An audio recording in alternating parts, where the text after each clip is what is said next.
Buenas tardes a todas y todos, queridos y queridas compañeras. Gracias por participar una vez más de un encuentro del Seminario de Formación Política. Este Seminario de Formación Política inició en el mes de agosto y se ha hecho de manera ininterrumpida, por lo menos una vez a la semana, en algunas ocasiones 2 encuentros por semana, y tenemos la ambición de poder terminar esta línea histórica que comenzó en 1810 y que va a finalizar, si los tiempos nos lo permiten, el 15 de diciembre con el año 2023, en donde sin duda hablaremos de presente y sobre todo de futuro.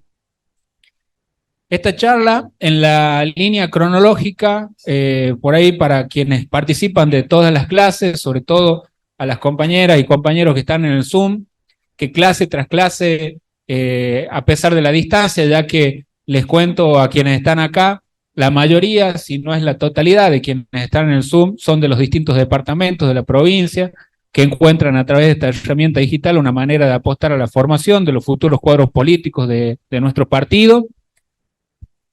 Veníamos respetando la línea cronológica. Esto es una pequeña excepción que se hizo para poder acomodarnos en la agenda de todas y de todos. Por eso vamos a situarnos en una etapa histórica de nuestro país que sucede en 1955. Un momento, el primer momento de las páginas oscuras de nuestra historia peronista, en donde por suerte contamos con grandes compañeras que nos van a poder transmitir todo ese proceso que nos tocó como espacio político, desde la vereda del frente. Y no solo de la vereda del frente, sino con todo un Estado pensado en evitar que nosotros siquiera nos podamos sentar en la vereda a hablar de política.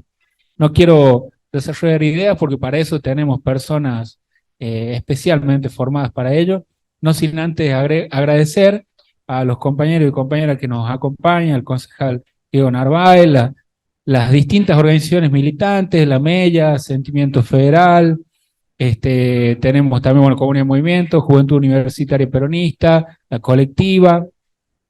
Me estoy olvidando probablemente de alguien y me van a matar. Concejal de Malanzana. Concejal de Malanzán tenemos por ahí. Muchísimas gracias, compañeros.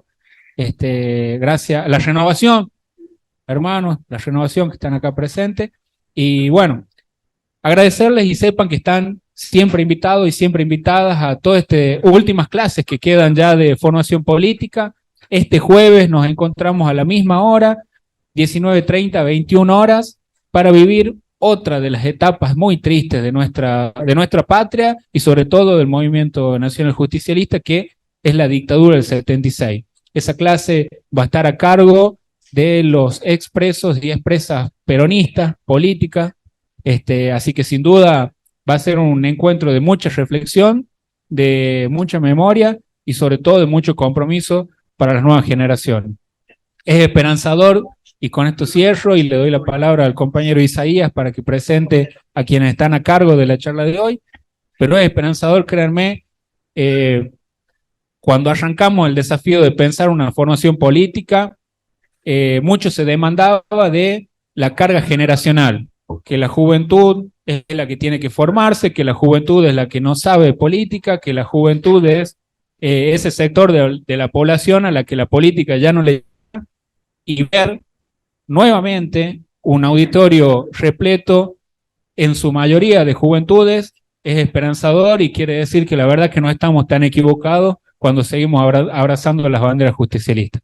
Sin más que agregar, y compañero Isa, le damos la palabra para que presente al flamante panel de hoy. Muchas gracias.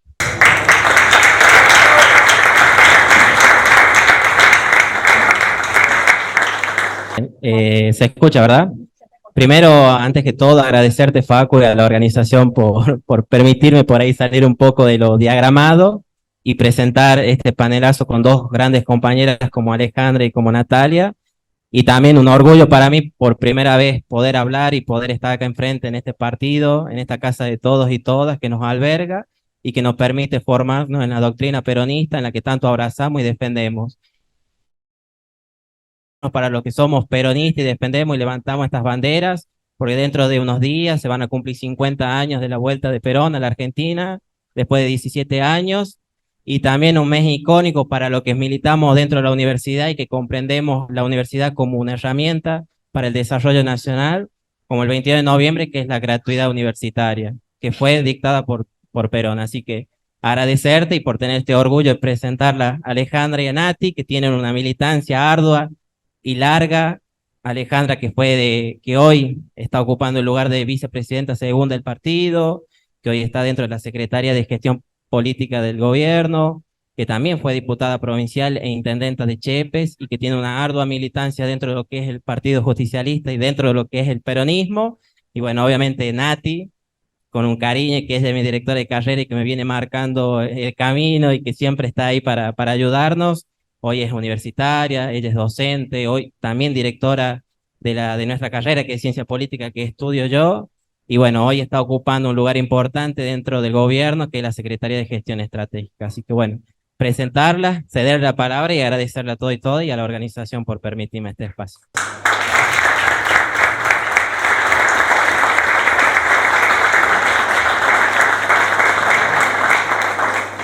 Bueno, buenas tardes a todos y todas.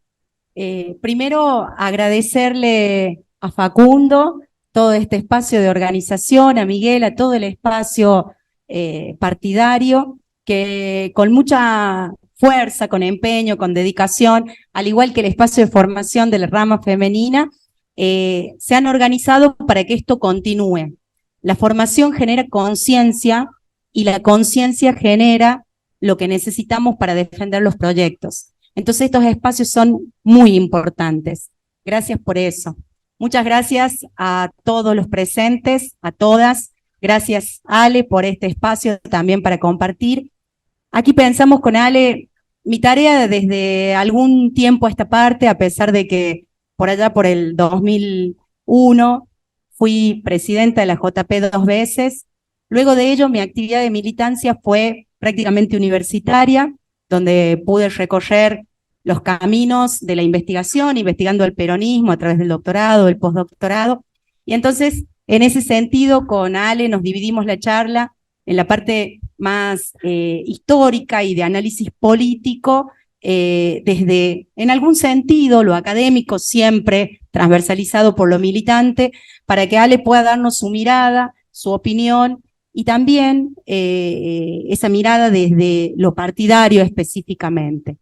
En ese contexto también quiero agradecer, por supuesto, a todos los que, con los y con las que conversamos permanentemente sobre peronismo.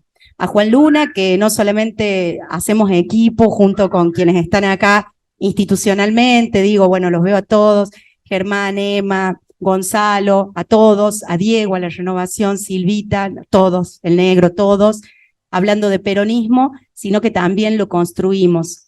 A la rama femenina, que siempre me da un espacio, a Dita, Miriam, todas las chicas con las que he visitado el interior y que tienen un empuje. Negro Massa, que ya te ganó la más, te reivindica. Ahora el Negro Massa es una dulzura. Esa cara de no creer, de machicote, no sé por qué, pero bueno. La Dita tomó el mando en este caso. Pero bueno, en ese sentido, gracias a todos y todas, gracias a nuestro partido. Y comenzar a hablar desde el 55 es comenzar a hablar de una época compleja, dura para el peronismo. Pero no podemos hablar del 55 derrocan el gobierno legítimo y democrático de Perón sin hacer una pequeña vuelta a lo que fue el gobierno peronista. Porque el golpe del 55, que se autodenominó Revolución Libertadora, no fue más que el dolor de la extrema derecha, de alguna izquierda y de los sectores más ortodoxos de la Iglesia Católica, de todo lo que el peronismo había logrado en términos de igualdad. No podemos olvidarnos que el Perón, que ganó las elecciones y que asumió desde el 45 hasta el 55, había dado derechos laborales y sociales a los trabajadores. Hay que recordar que trabajaban sin límite horario y él puso 8 horas, que puso un sueldo a través del Estatuto del Peón Rural los terratenientes de estos trabajadores y trabajadoras, que instauró las vacaciones pagas, que además de esto dio el aguinaldo, que promocionó los juegos que aún hoy hemos sido y somos parte muchos, como los juegos Evita, que generó derechos. Cuando la oligarquía decía y escribía "viva el cáncer", a los peronistas nos duele, pero eso era el dolor de ellos, de que Perón y Evita habían logrado igualar a los que antes eran invisibilizados. Aquellos que según la oligarquía habían ido a lavar las patas en la Plaza de Mayo, ese 17 de octubre, que también se habló aquí, eran aquellos que habían sido igualados. ¿Qué pasó en el 55? Todos aquellos que temían al peronismo, que veían en esta igualdad y en este avanzar de las clases sociales populares una quita de sus derechos, se organizaron y se articularon entre la derecha, la burguesía industrial, la burguesía terrateniente, parte de la Iglesia Católica, pero también la pequeña burguesía, aquella clase media cipaya, según decía Jauretche, que le temía a estos avances revolucionarios que en el mundo eran reconocidos y que hacían que se reconociera el liderazgo de Perón y Evita. Y esto fue tremendamente duro. En junio del 55 se produce el bombardeo a la Plaza de Mayo con más de 300 muertes.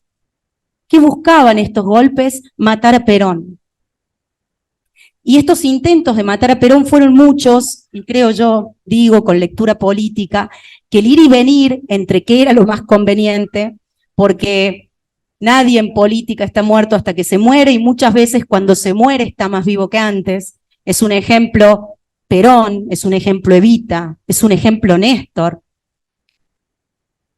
Lo repensaban y iban y venían. Sin embargo, al no poder allí, luego en septiembre tomaron el gobierno efectivamente y Perón pidió asilo primeramente en Paraguay.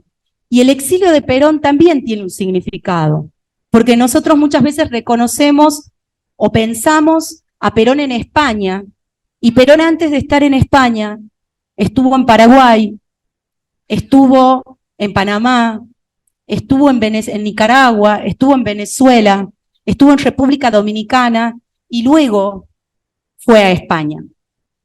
En ese momento, Perón cuando pide el asilo, y por una cuestión de seguridad, porque los militares amenazaban permanentemente con golpes y con atentados, de la embajada se va al Cañonero Paraguay, que por cuestiones de estar reparándose, estaba en Argentina, y lo alojan allí por una cuestión de seguridad. Seguían las amenazas permanentemente, aceptan que pueda estar en Paraguay, y cuando esto sucede, se transporta en avión. Y ahí había ya una operación militar que está contada por una persona de la fuerza, de que estaba dada la orden de bajar el avión en el que iba Perón.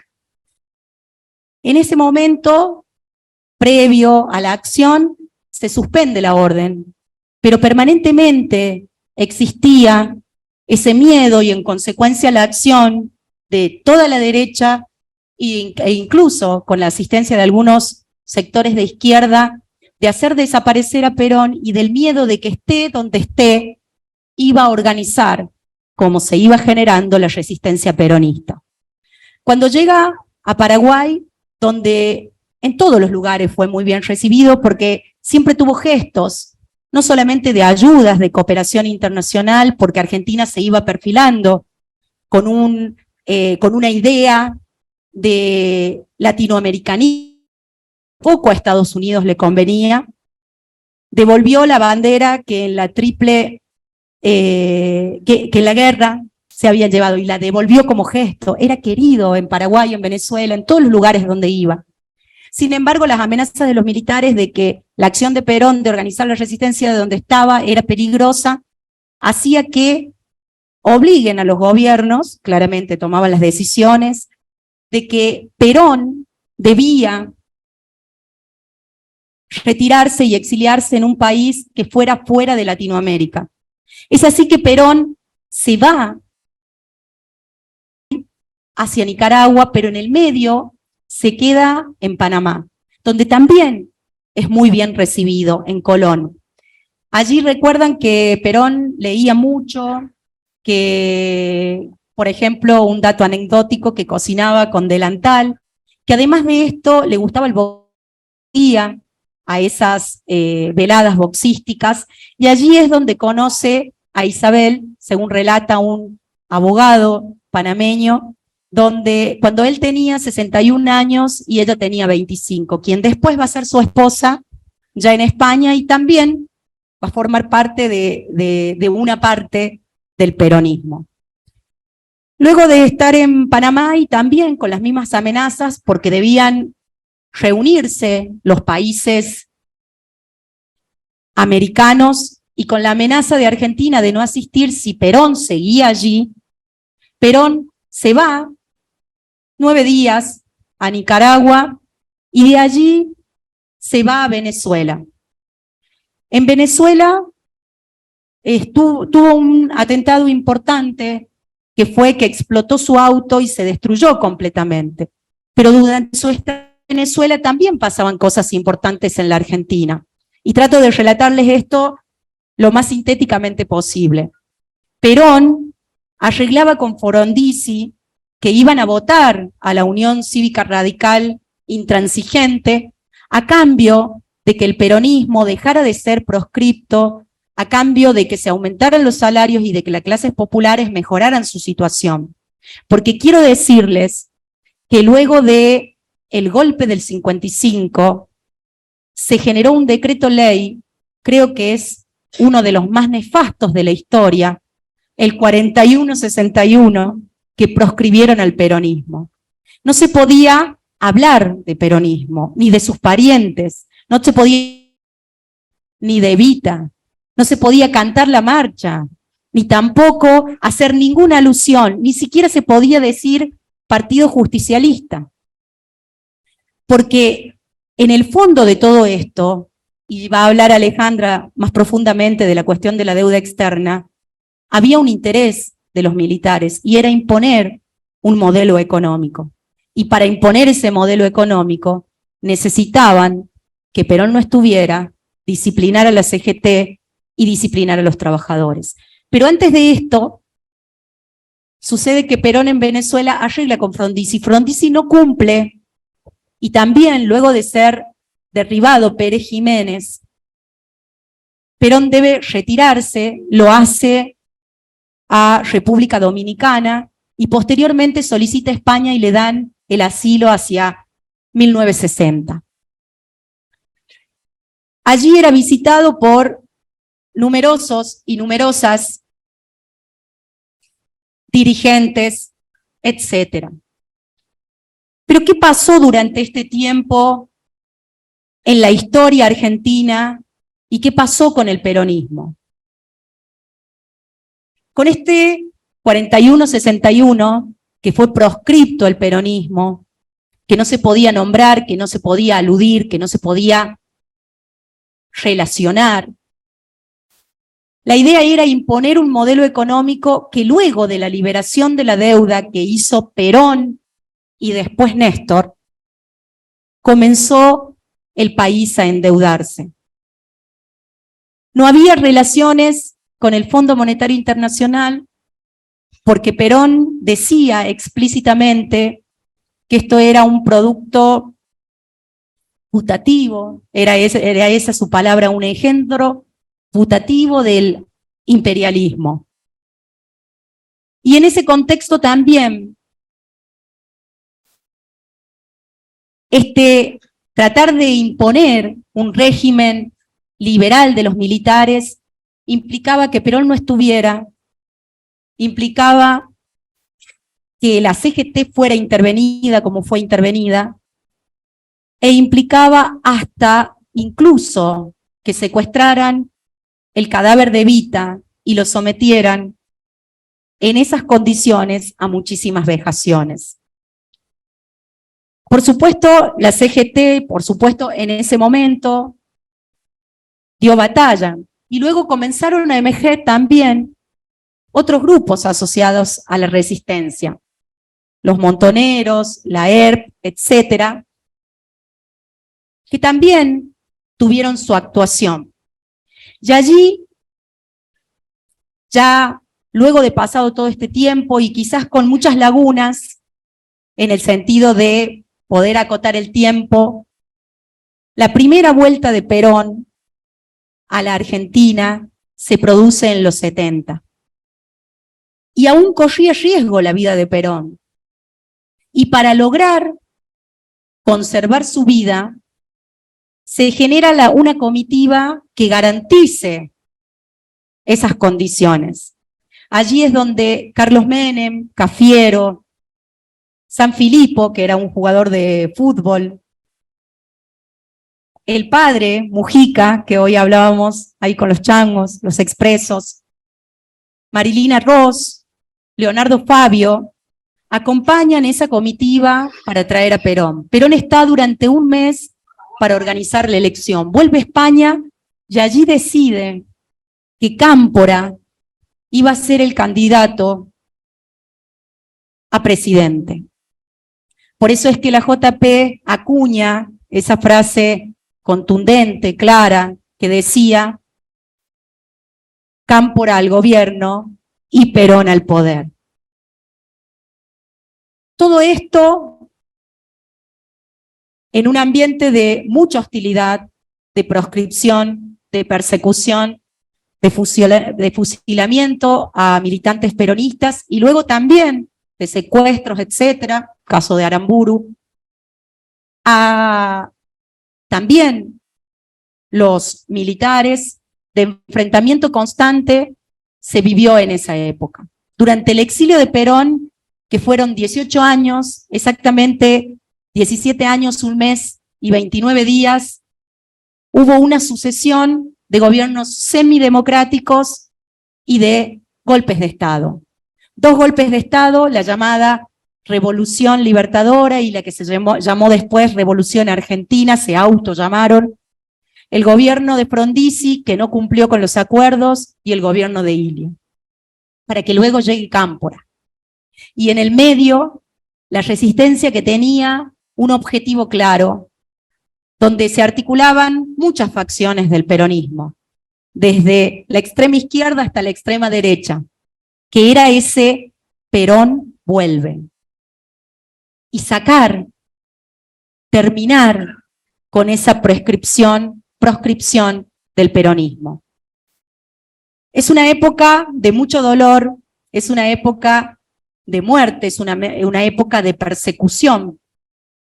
Es una época que nos genera muchas interpelaciones, donde hablamos con Alejandra, no entrar quizás en cuestiones particulares para que sí se den en el diálogo. Pero sí es cierto que el liderazgo de Perón, aún en el exilio, aún en esta época negra de la Argentina, nunca dejó de estar. Y desde esa época, con sus videos, con sus textos, él escribió allí: la fuerza es el poder de las bestias, si no me equivoco, terminó de escribir en uno de sus viajes, para mostrar que la cuestión tenía que ver con la democracia. Y él decía que esta democracia no era esa democracia restrictiva, era esa democracia que debía irse ampliando cada vez más para generar cada vez más derechos. Y cuando vuelve Perón luego, ya para ir cerrando, también tuvo problemas. Recordaba ahora con los compañeros cuando querían coronar en su momento a Isabel, ya esposa de Perón, la JP le grita a todos los que estaban allí queriendo coronarla, dejen de romper las bolas, Evita y una sola. Y esa era una consigna. Y todas estas banderas se levantaron y está bueno interpelarlas. El peronismo generó derechos, el peronismo generó igualdad desde la primera y segunda presidencia de Perón. Eso dolió tanto que el objetivo era matarlo, que se alegraban del cáncer de Evita. Y generó muchos hechos de persecución y de dolores en la Argentina que se alternó entre semidemocracias y dictaduras. Un momento duro para reflexionar, un momento que la historia nos tiene que traer siempre para aprender qué hay que continuar y qué debemos repensar. En este sentido también, y ya para terminar, quiero también agradecer a todas las personas que están en el Zoom, a todas las personas de la rama, de la JP, y también que estuve conversando ahora, justo con Fabián de la Fuente, otros compañeros que allí en el Zoom iban a estar, para que podamos sentir pensar esto. Y este espacio, este modelo liberal que comenzó con la deuda y que profundizó la deuda, es el que instalaron los militares y del que ahora les va a hablar Alejandra. Muchas gracias. Muchas gracias.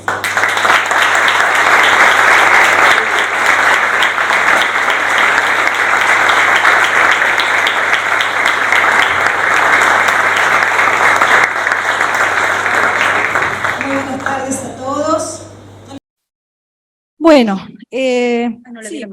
vamos a tocar el tema de la deuda en unos segundos más.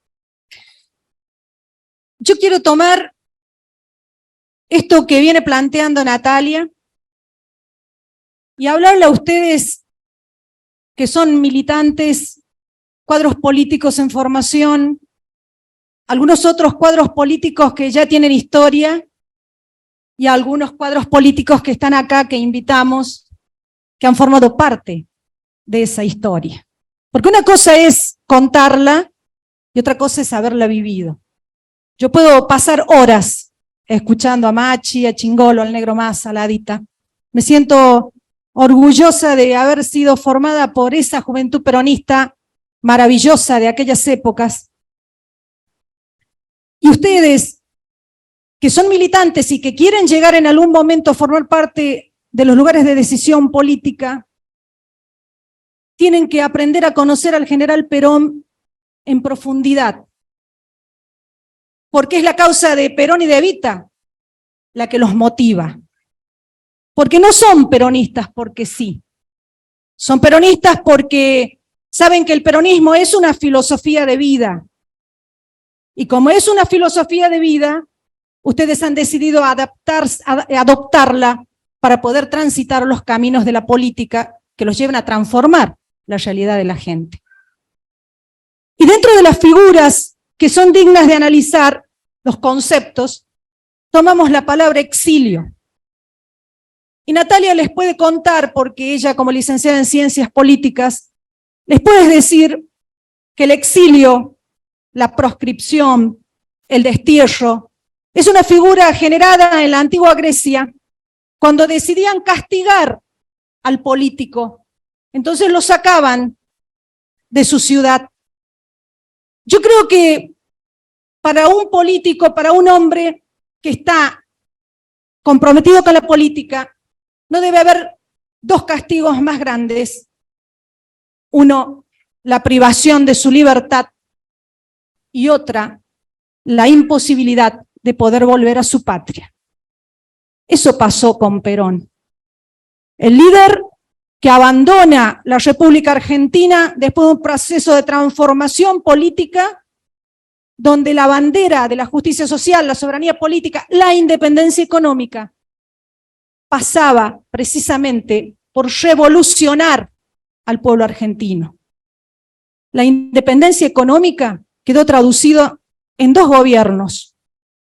En el de Juan Domingo Perón, porque fue el gobierno que pagó la deuda externa, desendeudó el país, es más, pasó a ser acreedor en lugar de ser deudor.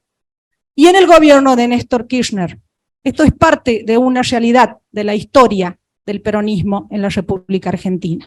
Perón parte, como contó Natalia, diferentes lugares lo esperaban en su trayecto. Paraguay, donde era muy querido, donde había sido reconocido como general, porque había devuelto los trofeos de la guerra de la Triple Alianza. Después parte a Nicaragua, después se queda en Panamá un tiempo, ahí conoce a Isabel Perón, después parte a Venezuela, después República Dominicana, para recalar finalmente en España. Y hay un lugar ahí que ustedes van a escuchar en la historia, llamado Puerta de Hierro. Ahí, en ese lugar, el general Perón se instala, a pesar de que Franco, que era el dictador en ese momento en España, no estaba muy contento con que el general se encontrara en el lugar. En esos 18 años de exilio, compañeros, hubo en la República Argentina 10 presidentes, entre dictadores y 2 elegidos por el pueblo.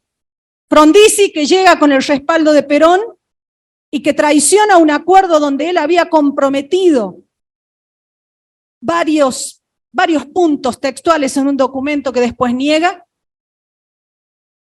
Y la otra figura de Ilía, que llega con el peronismo proscripto y que tiene el tupe en el año, creo que 64 o algo así, cuando el general Perón decide volver, le pide a los brasileros que lo detengan y que lo devuelvan a España. Ese fue Ilía, honesto, tranquilo. Un hombre que en definitiva no inspiraba ningún tipo de actitud revolucionaria. Un demócrata que no le permite al general Perón regresar al país. Y ustedes se preguntarán, ¿por qué ha trascendido la figura del general a través del tiempo? Ustedes que están en política tienen que aprender a preguntarse, o tendríamos que preguntarnos, ¿qué es un líder? ¿Qué hace a una figura política hacerse cargo de un liderazgo? ¿Qué hace que una figura política tenga, a pesar del tiempo y del destierro, la posibilidad de volver ante el reclamo de un pueblo que se movilizaba, con marchas y contramarchas, con amores y con contradicciones, con momentos intensos que los compañeros supieron vivir y que supieron transmitirnos? El general Perón, desde España, mandaba las instrucciones para que el pueblo resistiera. Los jóvenes, esa juventud maravillosa formada en el amor y en lo que ha significado la doctrina peronista transmitida desde sus padres, supieron conformar esa resistencia que a lo largo y a lo ancho del territorio se hacía eco no solo de tener como objetivo el regreso de Perón a la patria. Había todo un movimiento en ese momento en Latinoamérica que inspiraba. Había un movimiento a nivel mundial.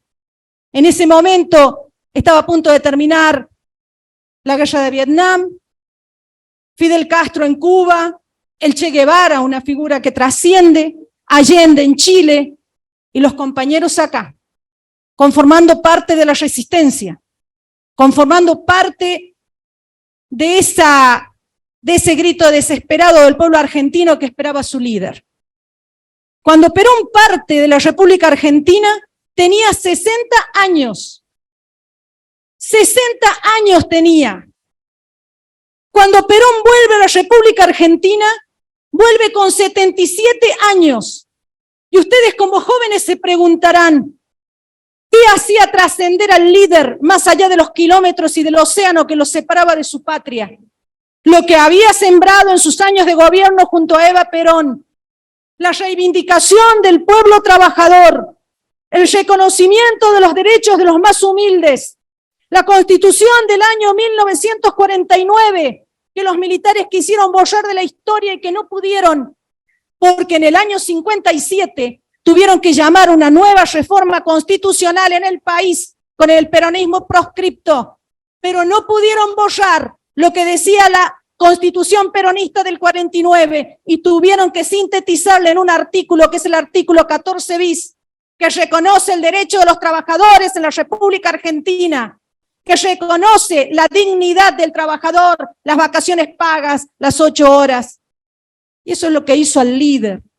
eterno, eterno. Como dijera Castiñeira de Dios, un poeta que es el autor del poema Volveré y seré millones. Hizo un poema ante el cajón del general y dijo con todo sentimiento: ¿qué va a ser de nosotros ahora porque el general ha muerto? Sin embargo, el general, con todas sus contradicciones, no diría, digamos, con todas sus decisiones, acuesta. Yo recién le decía a Machi, vos que viviste ese momento, yo quiero ponerme en tu lugar y pensar, ¿qué sentías vos cuando el general daba una orden y después, cuando decidido a volver a la patria, tuvimos algunas plazas de Mayo un tanto conflictivas? Yo le preguntaba a Chingolo cómo sentían ellos y cómo vivían ellos al general desde su lugar de conductor. Era la figura del cuadro político que conducía todo un movimiento que iba desde la derecha, pasando por el centro y llegando a la izquierda, porque el peronismo tiene esas características, que nuclea cuadros desde diferentes posiciones y que podían sintetizarse en su figura. Y yo le preguntaba a Machi, se lo voy a preguntar ahora, se lo voy a preguntar a los muchachos, se lo voy a preguntar a Adita, que tuvo que sufrir la persecución porque la sufrieron los padres, nuestros padres de las generaciones pasadas con ese decreto, cuando tenían que enterrar los libros, cuando no podían nombrar a Perón y a Eva Perón, cuando tenían que cuidarse de lo que decían y de dónde militaban porque el peronismo había sido proscripto. Pero para terminar, quiero decirles una cosa, a ustedes que se están formando y que en algún momento de su vida política van a ocupar un lugar en las estructuras de poder.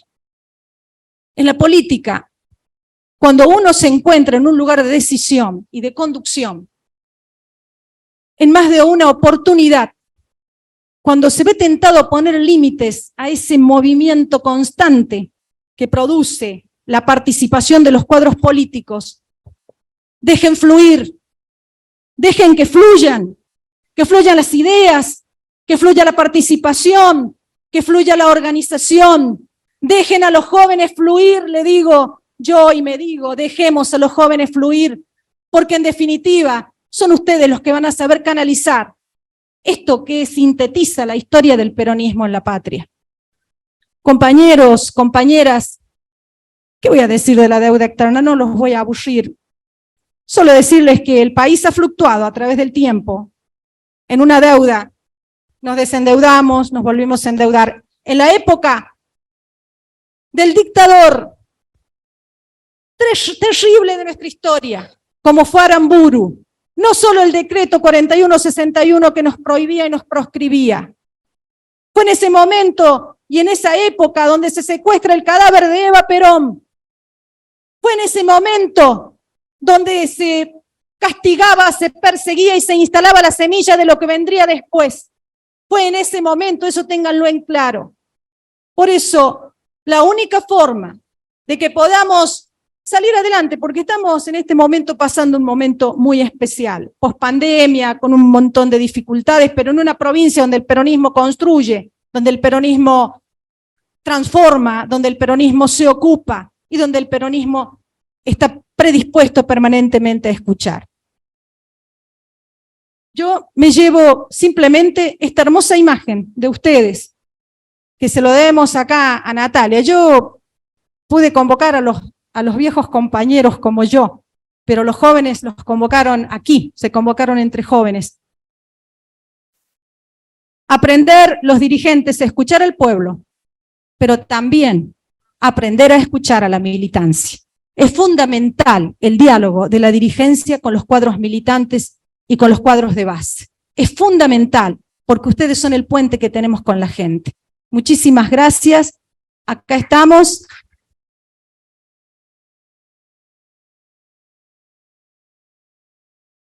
Y me gustaría, porque yo dejé esta pregunta latente, y acá hay 4 compañeros que son parte de la historia, Me gustaría, Facu, si los podemos escuchar a ellos, que nos cuenten cómo lo veían a Perón y cómo lo vivían. ¿Qué sentían cuando estaban en la plaza? Recién me decía Machi, yo fui a Ezeiza a esperar al general, porque el 17 de noviembre fue el primer regreso y después el 20 de junio fue el otro. Así que Machi, te dejo el micrófono. Por supuesto, todas y todos habilitados a aportar. Lo que sí, los aportes que hagamos, por ahí tenemos voz alta y acá nos escuchamos, pero no excluyamos a los que están en el Zoom. Compañeras y compañeros que están escuchando desde su casa, y si no hablamos por el micrófono, ellos se quedan afuera de esta conversación. Y también los compañeros que están en el Zoom, si es que pueden hacer algún aporte, le habilitamos también, ¿cierto? Compañero Machi. Les aviso. Buenas tardes a todos los compañeros. Disculpa, te voy a dar la espalda. Estoy parado. La historia del peronismo es una historia excelente. Hay que leerla todos los días, hay que entender muchas cosas, y parte de esta historia, la oligarquía nunca quiso que se escriba o que se comente. En el 55 no fue únicamente el derrocamiento de Perón, hubo muchísimos muertos. Para que esto ocurra, primero hay que decir que antes los gobiernos presidenciales duraban 6 años, por eso Perón es del 45 al 51, y del 51 ya lo derroca. El tema es el siguiente. Yo voy a partir desde septiembre del 55, se bombardea Plaza de Mayo. Plaza de Mayo es como ir a bombardear hoy la Plaza 25 de Mayo acá. Que hay gente que no tiene nada que ver con esto, que pasa, que había niños. Pero lo más triste de esta historia es que quien bombardea son los aviones de la Marina Guerra nuestra. ¿Quién encabezado ese movimiento de ir a bombardear a nuestros propios conciudadanos? Isaac Rojas. Porque ya preparaban el golpe del 55. ¿Qué es lo que ocurre en esa época? Preparan el golpe, lo hacen, pero se tiene que ir. Hay levantamientos por todos lados en la resistencia peronista. El más famoso de los levantamientos fue en Rosario. Los obreros del puerto, de la fábrica, porque sobre el río se instalaba todo, salió a la calle, armó barricadas, todo eso. Bengoea era el comandante en jefe de la zona, jefe militar.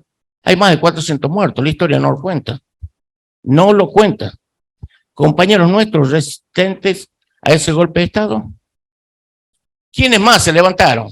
Los ejércitos de Neuquén, Bariloche, que avanzaban viniendo a Buenos Aires, los pararon. En la provincia de Buenos Aires, en Troeger. En ese pueblo los pararon a todos. Y el gracioso presidente de facto, que se hizo llamar presidente de la República, Aramburu, a ese levantamiento fusiló 39 personas, entre civiles y militares, el general Valle, el general Tanco. Fusilaban porque se oponían al régimen y querían el peronismo de vuelta. De ahí nace la resistencia. No crean que esto es nuevo, porque ustedes tienen más jóvenes, hablan de la resistencia armada, generada por el general Perón, por la Juventud Maravillosa. Pero antes existían dos grupos también que venían, el Movimiento de Liberación Nacional y el Ejército Peronista de Liberación Nacional, que era Uturunco y Tacuara, Grupo Tacuara, que nace en Tucumán. O sea, no es nuevo esto. La oligarquía siempre estuvo contra Hipólito Yrigoyen, también estuvo, lo derrocaron. Siempre la oligarquía, la derecha, y esto ténganlo muy en cuenta, la derecha siempre fue antiperonista. ¿Por qué? Porque los derechos que se inculcaron a partir del gobierno de Hipólito Yrigoyen y fundamentalmente de Juan Domingo Perón beneficiaban a la clase trabajadora, no a ellos. Imagínense que un patrón de estancia que le pagaba con monedas que hacía él al obrero para que compre la carne que la vendía él, o la verdura o la fruta que la vendía él con sus propias monedas, pero dijo, no, ahora paguen un sueldo. Y el sueldo en el Estatuto del Peón Rural es tanto. ¿Cómo va a estar a favor ese tipo? Que los negros cobren sueldo. Hay un reportaje que le hacen a Grondona, también dice que el 17 de octubre, cuando la gente reclama por la libertad de Perón, que él salía del balcón y nunca se imaginaba que existía tanta gente del otro lado del río. Miren la concepción de los porteños con respecto a esto. Por eso somos los cabecitas negras, los que nos lavamos las patas en la fuente. Es el peronismo. El peronismo es historia, es resistencia, es memoria. Por eso estamos acá. Este es el peronismo que nosotros tenemos que concebir permanentemente. No solo por mil cosas, pero estamos bajo el paraguas de esos dos. Juventud peronista, juventud universitaria peronista. Yo escuché, hay tantas cosas que escuché en esta vida, que nos identificamos por nombre y apellido. Esta mañana lo decíamos. Ah, no, yo soy juventud bederista. No, yo soy juventud masista. No, yo soy juventud arnaudista. Sí, todos son del Partido Justicialista. No hay una juventud peronista. Llegó a escuchar que había, disculpe, que una compañera que es diputada, yo soy de esa juventud, para no esquivar el bulbo. Y si yo soy de la juventud maderista. Y nos preguntan cuál es la diferencia que tenemos, ideológica, fundamentalmente, de peronistas. ¿Cuál es la diferencia? No existe, porque nos paremos y nos discutamos así cara a cara. ¿Cuál es la diferencia? Sí, eso nos une. El peronismo es eso. Cuando estamos convencidos, somos resistentes. Y cuando nos unimos, somos invencibles. Eso es el peronismo. Venir acá, sentarse, abrazarse, verse la cara. Los compañeros cuentan una historia. Es la historia nuestra. Es como la historia de nuestros padres. Nuestros padres han crecido en la obra de Perón. Nosotros crecimos a la idea de Perón. Y ustedes tienen que construir lo que falta para esa revolución inconclusa. Los jóvenes son los protagonistas. Nosotros ya pasamos la historia. Pasó el tren de la historia para nosotros. Pero acá estamos. Yo les digo honestamente, con chingoles, ya tenemos 70 años. ¿Qué necesidad tenemos de...? El peronismo es nuestra vida, la de nuestros hijos. Estamos defendiendo ideas, estamos defendiendo proyectos, estamos defendiendo historia, estamos defendiendo resistencia.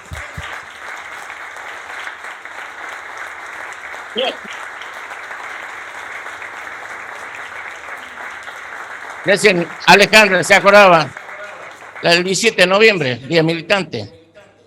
Se baja y hay una foto que sale Rucci con un paraguas, cuando está lloviendo, se baja Perón. Pero la épica es la del 20 de mayo del 73. 20 de junio, perdón, 20 de mayo. El 20 de junio, que fuimos a Ezeiza. Nosotros salimos acá el día 18, no me acuerdo, en un tren. Se nos deja el río, el tren cerca de Rosario. Y fuimos con los jujeños que nos alzaron y llegamos allá. Una movilización de casi 4 millones de personas a buscarlo a Perón. En Ezeiza. A nosotros, cuando ya estaba muy pesado el ambiente, nos paran a la entrada de la autopista Richieri y empezamos a caminar. Y nosotros llevamos un banderín, un palo con una banderita que decía JP, rojo y negro, nuestros colores. Bueno, cuando nosotros llegamos ahí a donde era el acto, me acuerdo, para que estaba el palco ahí al frente, por abajo pasa la autopista Richieri, nosotros estamos en un bordo acá, y había ahí una cosa de la CGT, las carpas esas de sanidad, las famosas carpas de sanidad. Y ahí empezó el tiroteo, porque detrás del palco eran un bosque, ahí empezó el tiroteo. Venían compañeros que entraban para nosotros tiene que ser el oeste, de la Matanza, y de ese bosque, uno veía como caían muertos los compañeros. Tiros. ¿Quién organizó? Osinde, la derecha peronista. La que nunca quiso, la derecha de Bandor. La que querían un peronismo sin Perón. ¿Qué significa eso? La herencia. Yo soy peronista, me quedo con todo. No, a Perón había que traerlo. Perón era la resistencia. Y nosotros, literalmente, dábamos la vida por Perón.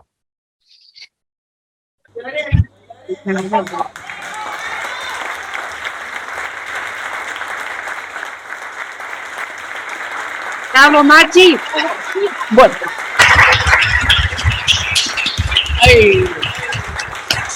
En ese episodio todavía no se termina de contar los muertos, todavía. Bueno, y eso fue la resistencia. Nosotros nos tocó vivir toda esa época, 73, hasta que caímos presos en el 76. Y el partido no era acá, el partido era por la calle San Martín una época, por la calle de la ahí era el partido. Y estamos. Y había viejos muy fachos acá dentro del partido, muy fachos. No querían que nosotros estemos. ¿Por qué? Porque está en la conducción. Carlos Menem le rompe el esquema de esa conducción. Carlos Menem era más revolucionario que todos esos viejos. Negaban, ni a los 60 banacas para ser figurita decorativa, porque ni a las misas de Evita iban. No iban. Íbamos a las mesas de Evita y 7, 8 compañeros organizados siempre por Don Vaso. Pero siempre hubo resistencia acá. Esa es la interna que tiene el peronismo. El peronismo es revolucionario. Lo decía Evita, no lo digo yo. ¿El peronismo será revolucionario o no será nada? Entonces, cuando nosotros hablamos de revolución, no es salir al tiro, es cambiar. Nos preguntamos nosotros, ¿qué hemos cambiado en todo este tiempo? Cuando militamos, que decimos que militamos, ¿qué cambiamos? Lo que tenemos que cambiar la cabeza de la gente. Al día de hoy siguen preguntando, hablamos de Cristina, y todo el mundo se mira y dice, la chora, la yegua. ¿Por qué? Decimos, ¿qué causa le han demostrado? Pero hablamos lo que nos dicen los porteños. Estos hijos de mil putas que todos los días nos meten cosas en la cabeza, porque tienen que resolver sus problemas de interés. No un problema político en la Argentina, es un problema de interés. Y la derecha en eso es muy hábil. Antes los golpes lo hacían los militares, las botas, decimos nosotros. Hoy son los medios de comunicación y la justicia. Entonces nosotros tenemos pelea para dar, tenemos posibilidad de concretar esta revolución inconclusa, pero tenemos que militar todo. Nadie se puede quedar en la casa. No nos faltan, mejor dicho, no nos sobra nadie, nos faltan un montón. Por eso estamos acá. Sigamos laborando por nosotros, por nuestros hijos, por nuestros nietos, por nuestra familia. El peronismo no se equivoca porque le toma el pulso a la gente todos los días. Como dice el alcalde, sabemos que estamos mal, pero sabemos que ya lo hicimos, ya podemos cambiarlo. Necesitamos un poco más de dureza y firmeza en las decisiones políticas, que únicamente una compañera lo puede hacer, y de ahí avanzamos. Así que muchas gracias por todo, es parte de esto.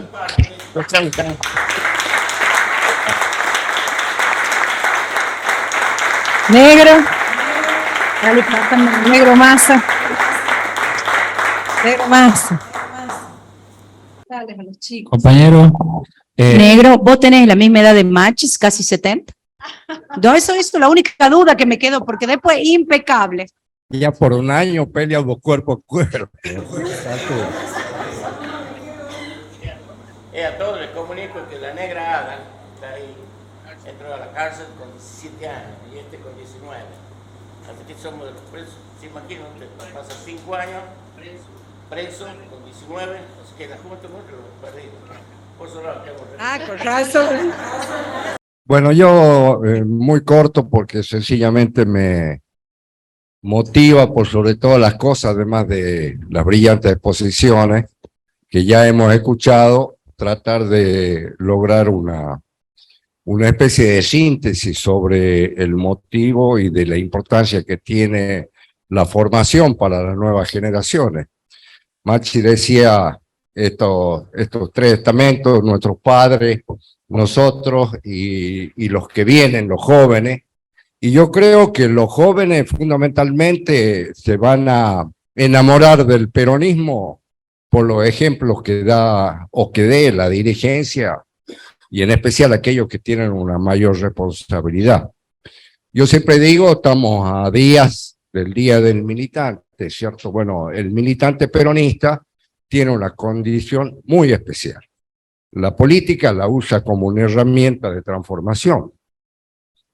Y la ideología no es otra cosa que el conjunto, digamos, de conocimiento que hemos ido adquiriendo y de vivienda, fundamentalmente con un contacto directo con la gente, que nos lleva a tomar decisiones.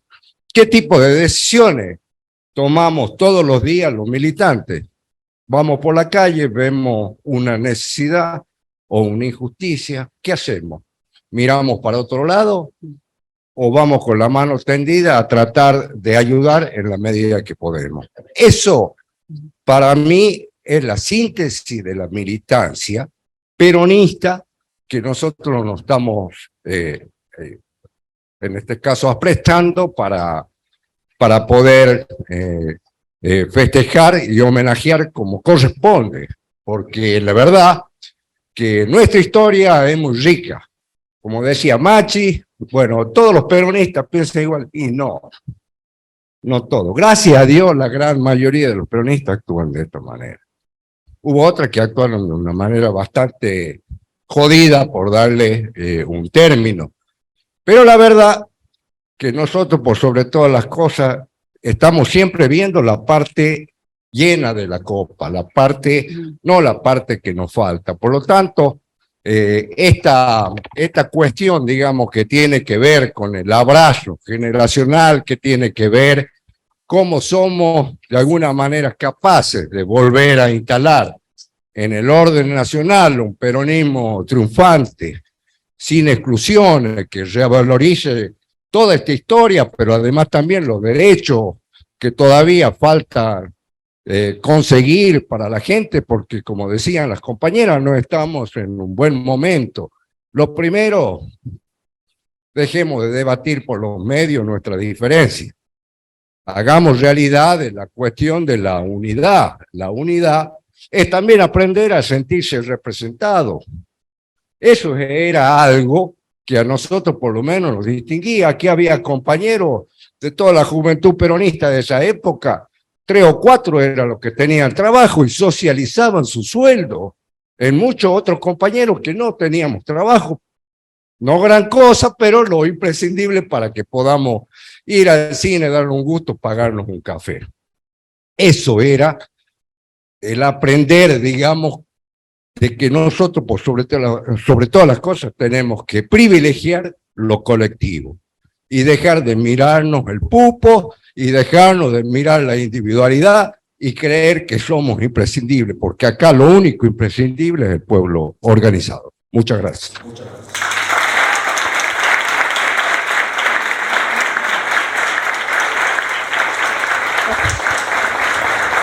Adita. También le vamos a pedir al compañero Chingolo que tome la palabra. Bueno, la verdad que acá los compañeros han sido muy largueros. No sé cómo estamos con el tiempo. No, bueno, en primer lugar, excelentes compañeras, mujeres tenían que ser. Gracias.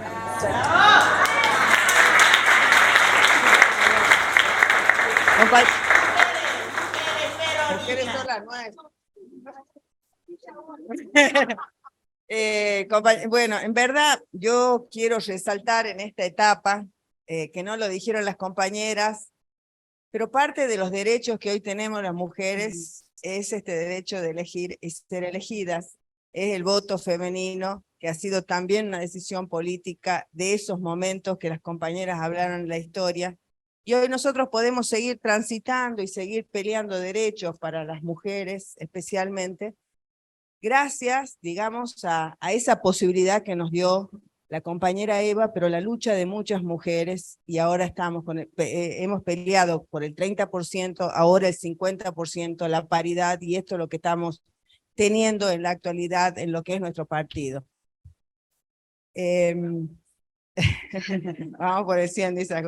Bueno, esto nos posibilita también que nosotros nos podamos plantear de otra manera y empezarnos a mirar también de otra manera y decir que así como en ese momento fueron los trabajadores los que tuvieron la posibilidad de que se le había otorgado y fueron sujetos de derecho, hoy la revolución y los cambios culturales que estamos necesitando también pasa por las mujeres y somos el nuevo sujeto de derecho que tenemos en la actualidad.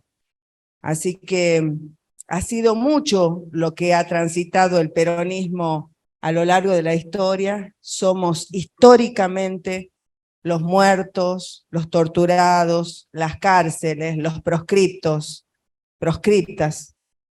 Y quiero decirles que en esa etapa, digamos, del 76, no había distinción entre hombres y mujeres para detenernos ni para torturarnos, pero sobre el cuerpo de las mujeres fueron mucho más agresivos, casualmente porque no estábamos, digamos, como modelo, como ejemplo de una sociedad de ese momento. Entonces, nosotros nos revelábamos a esa situación y por lo tanto era doblemente la tortura. De hecho, ustedes saben que a nosotros se nos quitaba lo más preciado que han sido nuestros hijos, los hijos que todavía buscamos, son los hijos de compañeras y compañeros peronistas. Y seguimos buscando, y esa es parte de nuestra historia. Y casualmente también en los juicios de lesa humanidad que se han venido haciendo a lo largo y a lo ancho de nuestro país, gracias también a decisiones políticas de Néstor y Cristina, las torturas fueron consideradas como delito de lesa humanidad, no como tortura común las que fueron hacia las mujeres. Digamos que estos cambios que venimos desarrollando, los venimos haciendo hace bastante tiempo y vamos a seguir construyendo para que tengamos una sociedad mucho más justa, más igualitaria, con más derechos para todas y todos. Y una frase que teníamos cuando éramos de la juventud peronista, y Alejandra se ve acordar, que decíamos: porque seguimos en la lucha, somos la esperanza. Así es.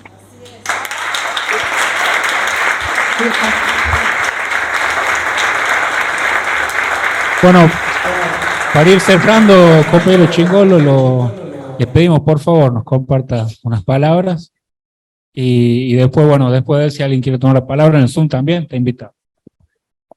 Bueno, primero, gracias por invitarnos a compartir muy bien las exposiciones, digamos, no solo de hablar, sino también se nota que se siente lo que se dice, ¿no? Bueno, acá el negro, el petizo, Ada ya han comentado bastante. Ahí se hablaba de la resistencia, ¿no? O sea, lo que fue, yo quería un poco hablar sobre ese tema también. Cuando cae Perón, digamos, los primeros atisbos de resistencia que se van dando con el correr del tiempo es a través de los sindicatos, que eran, digamos, quienes más se habían beneficiado, o sea, los trabajadores, con los gobiernos peronistas. Y también, por supuesto, el resto, digamos, de la sociedad, que era lo territorial, en donde estaban las compañeras, los compañeros. Esto se fue cada vez haciéndose, a medida que la dictadura se ponía más dura, la resistencia también se iba adaptando a la nueva situación. Y es ahí, como decía el petizo, que comienzan a salir los grupos armados que Perón lo llamaba formaciones especiales, las formaciones especiales del movimiento, decía el viejo. Nosotros decíamos el viejo, por eso a Cámpora le decíamos el tío, que era el hermano, el protector también, ¿no?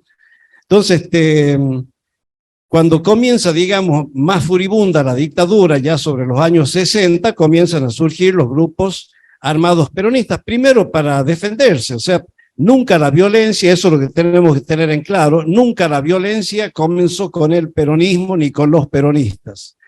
Siempre, digamos, el peronismo tuvo que responder, porque esa es la verdad, tuvo que responder. Y así se fue organizando. El primer grupo más fuerte fue el que detuvieron en Tacorralo, en Tucumán, un atisbo de guerrilla rural, que eran los uturuncos. Y también esa época estaban, pero eran urbanos, que era Tacuara, ¿no? Todos estos grupos eran, digamos, por lo general andaban armados porque ellos hacían, supongamos, iban en una plaza y cantaban la marcha peronista y bueno, llegaba la policía, en fin. Esa era la forma, digamos, de expresar el rechazo a la dictadura. La dictadura fue perfeccionando, digamos, la forma de reprimir, y las compañeras y compañeros también fueron adaptándose, buscando la forma de cómo, claro, rebatir eso, ¿no? Y ahí es cuando comienza también a hablarse de lo que era la clandestinidad. Hasta ese momento eran compañeras, compañeros prácticamente públicos, ¿no? Con el tema de la clandestinidad ya era un salto de calidad, digamos, de la resistencia. Pero como decían las compañeras también, todo esto no era algo propio de nuestro país, sino que había todo un contexto mundial que daba para eso. Por ejemplo, teníamos noticias, ya que había un diario, el Independiente, que realmente ponía las noticias tal cual como venían, no tenían censura, nada. Entonces nos enterábamos, por ejemplo, de qué es lo que pasaba en Vietnam, nos enterábamos de las luchas anticoloniales que había en África, las campañas de Guevara, de Che Guevara era una especie de ícono, un mito, pero varias veces lo habían dado por muerto y varias veces volvía. Entonces recuerdo que cuando decían que lo habían matado, que efectivamente era cierto, mucha gente no lo creía, ¿no? Bueno, después vino lo que era el Mayo francés, el Mayo francés, y después también las grandes movilizaciones de obreros y estudiantes que se dieron en la Argentina. Tenemos el Cordobazo, pero previo al Cordobazo hubo movilizaciones en Corrientes y en Rosario, Santa Fe. Claro, ¿no? Y ahí, por ejemplo, murieron dos compañeros, Cabral y Bello, eran los apellidos, en Corrientes. Todo esto comenzó, digamos, a hervir, vino el tucumanazo y explotó todo con el Cordobazo. Decimos explotó porque eso adelantó la caída del gobierno de Onganía. El Cordobazo, había una petición, se estaba peleando por lo que se llamaba el sábado inglés, que eso lo proponían, digamos, las coordinadoras sindicales. Agustín Tosco era uno de quienes conducían, después había Atilio López, varios compañeros también, ¿no? Bueno, entonces, ¿qué es lo que ocurrió acá? Se coordinó, muchos dicen, por ejemplo, esto es lo que siempre dicen las dictaduras o los gobiernos, digamos, no peronistas, hablan de que las cosas son espontáneas, como si no hubiera una historia previa. No fue espontáneo, fue organizado. Entonces, pero para bajar el precio dicen es espontáneo, ocurrió, no sabemos, por eso fue organizado. Entonces, una conjunción de obreros y estudiantes que realmente hizo vibrar, latir, como decimos acá, Córdoba, digamos, durante 2 o 3 días, con sus noches, y que implicó también la intervención del ejército, del tercer cuerpo. López Aufranc era el general que comandaba eso. Bueno, también hubo muertos, que nunca se supo bien cuántos eran, porque el caso es que eso hizo tambalear lo que era la dictadura, y al poco tiempo se tuvo que ir Onganía, esto fue el 29 de mayo del 69. Se tuvo que ir Onganía y vino otro general, que era Roberto Marcelo Levington, que era, él estaba de agregado militar en Estados Unidos, o sea, una persona formada por la CIA, por los yanquis, ¿no? Vino, digamos, y también lo comenzaron a sacudir rápidamente. Vino el Viborazo, que fue otro movimiento sindical, estudiantil y también ya territorial, porque ya el peronismo, digamos, comenzaba a sacar la cabeza en los barrios, ¿no?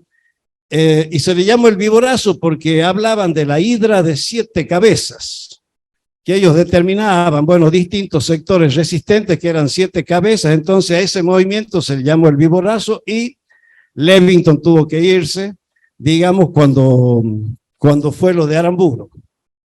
Lo de Pedro Eugenio Aramburu, que fue el dictador, digamos, que le dio un golpe a quien él había puesto primero en el 55, que era Lonardi.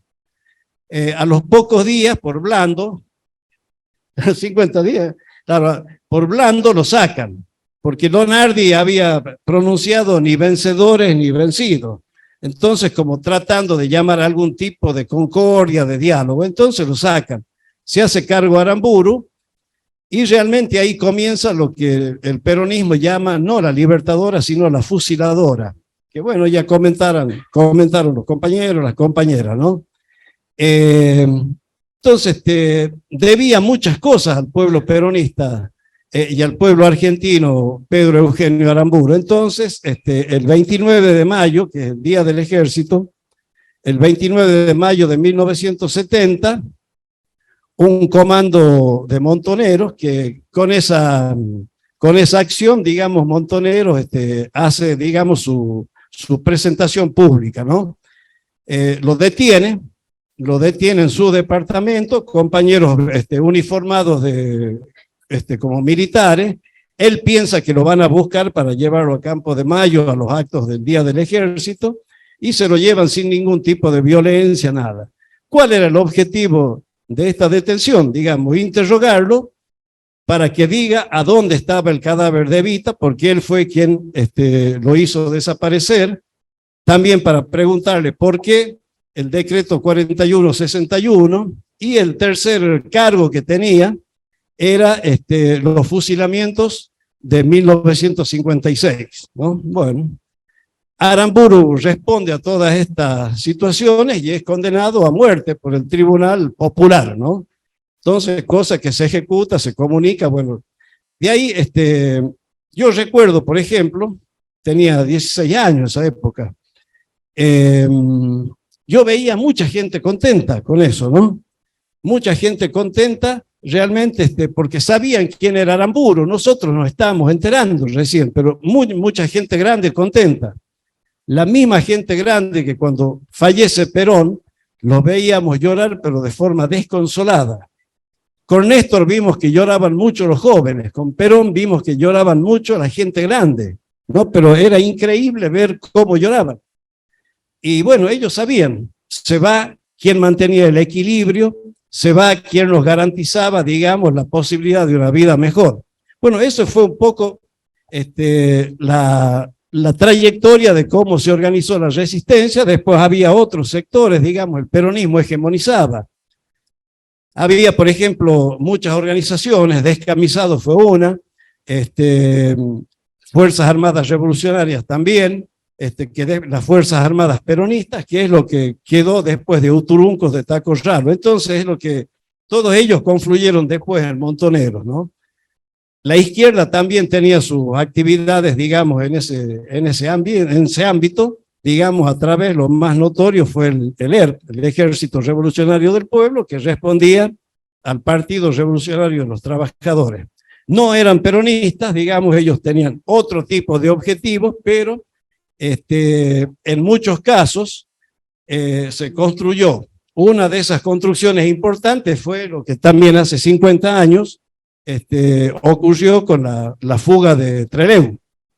En Trelew, digamos, se fugaron compañeros de militantes y dirigentes de las principales organizaciones, y eso fue en unidad. Y esa unidad sigue demostrando lo importante que es. Porque siempre decimos nosotros, unidos somos fuertes, pero organizados somos invencibles. Entonces eso es lo que tenemos que buscar. Toda aquella historia, obviamente, tuvo muchos errores. Eso es obvio. Tuvo errores, digamos, pero tampoco es como la quiere contar la derecha. Que la derecha no solo habla mal de esa historia, sino habla mal de Cristina, habla mal de Néstor, habla mal de Máximo, habló mal de Perón, de Evita, de todo. ¿Por qué? Porque les molesta la posibilidad de que haya sectores que peleen por los derechos de las grandes mayorías. Y eso es el peronismo. Todo eso que hemos relatado rápidamente surgió del peronismo, de las distintas visiones que hay del peronismo, de todo lo amplio que es el movimiento, que así lo concibió Perón. Así que bueno, esperemos que sirva un poco lo que estamos diciendo acá, ¿eh? Muchas gracias. Muchas gracias.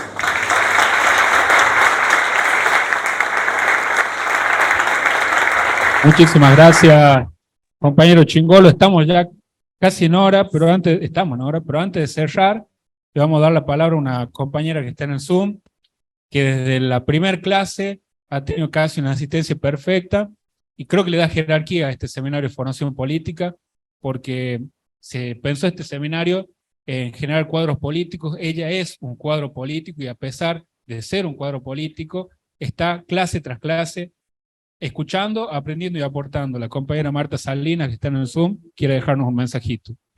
Sí, muchas gracias. En realidad, yo me nutro y me enriquezco y me motivo escuchándolos a cada uno de ustedes.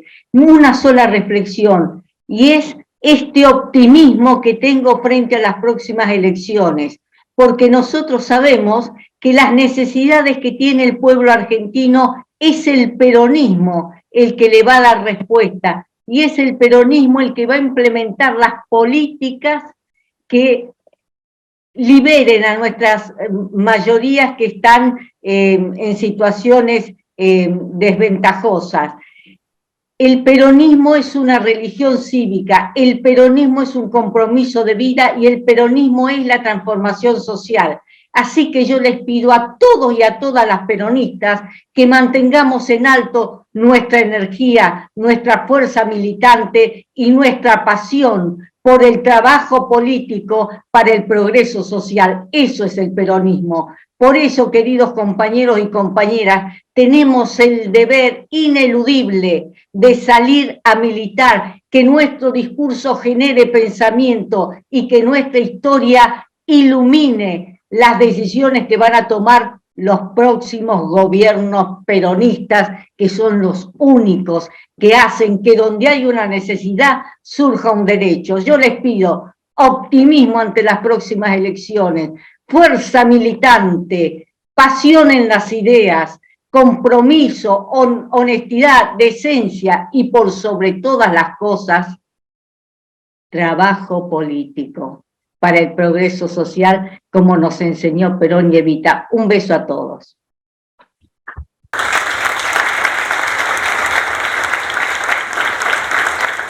Muchísimas gracias, compañera Marta Salinas.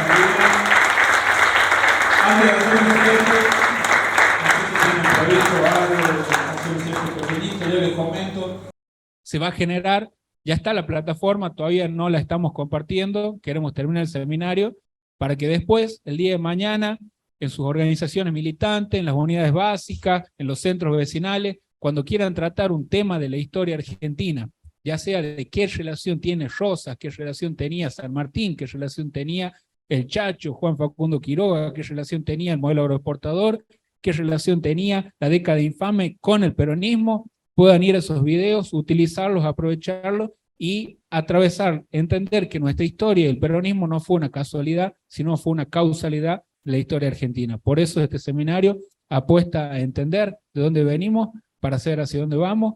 Por eso agradezco los testimonios que han compartido los compañeros y agradezco la profesionalidad con la que han encarado la clase, porque esperamos muchos años más se utilice este contenido.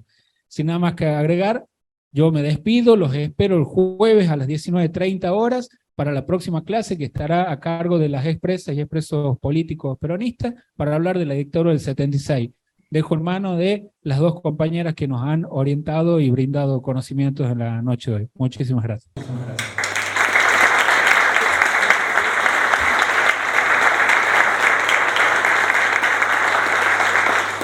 Siempre estar en la casa de todos, que es la real casa de todos, ¿no? Donde surgieron todos estos derechos, lo decía Dita, ¿no? En el caso de las mujeres, siempre digo, Evita tuvo el documento número 1, votamos, pero además fuimos capaces ante las instituciones, digo, si nos habrán legado derechos. Y el otro día veía un video con Diego, que no solo es mi compañero de vida, sino de militancia, donde hablaba de los profesionales y los apasionados. A mí me ha tocado estudiar mucho, me ha tocado trabajar, me ha tocado militar. Bueno, ahí lo veo al negro Banega, al turco de años, de allá desde el 98 en adelante, a su esposa, que también militaba ahí al lado de él. Y la verdad que entre ser profesional y ser apasionados, apasionadas, yo elijo ser apasionados porque el profesional puede ser muy bueno, pero siempre tiene límites. El apasionado va más allá, no tiene límites, no los reconoce, pasa los límites de lo posible. Decía Evita en La razón de mi vida que ella admiraba a Perón porque Perón no era como los otros hombres. Perón no se conformaba con el éxito, porque el éxito era el camino ya recorrido que lograba obtener objetivos claros. Perón iba por la gloria. Esto que hablaba el negro Massa, la transformación.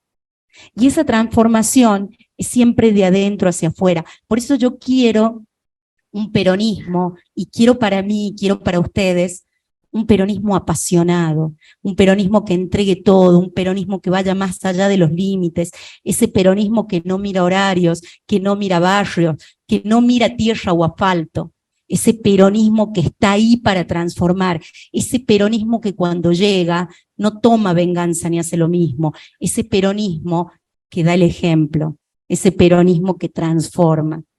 Ese peronismo lo vamos a comprender, y allí tomo a Facundo y vuelvo a agradecer esta gestión en el partido, conociendo nuestra historia, aprendiendo de los aciertos y mucho más de los errores, y practicando todos los días la militancia, ese camino de transformación que no es solo en el partido, es siempre en el partido, pero es en la universidad, en la calle, en el trabajo, en el movimiento feminista, en el supermercado.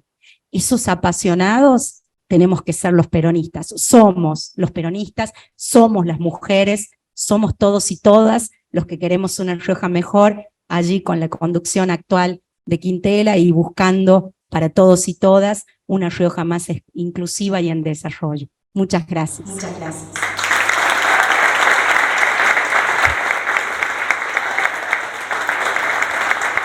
Miren, ella recién hablaba de la historia de amor de Perón y Eva Perón, que se traduce en una frase donde ella decía: nos casamos porque nos quisimos, y nos quisimos porque ambos queríamos las mismas cosas. Militen, consubstanciense con cada una de las, no digo de las batallas ni de las luchas, con cada uno de los caminos que les toque transitar. Ustedes son el presente y también son el futuro. Y quiero decirles lo siguiente: nuestro gobernador militaba con nosotros en la Juventud Peronista, se formó junto a nosotros y ahí está conduciendo los destinos del peronismo acá. ¿Quién les dice que acá, en este grupo, no pueda estar un futuro gobernador de la provincia? Muchísimas gracias. Gracias.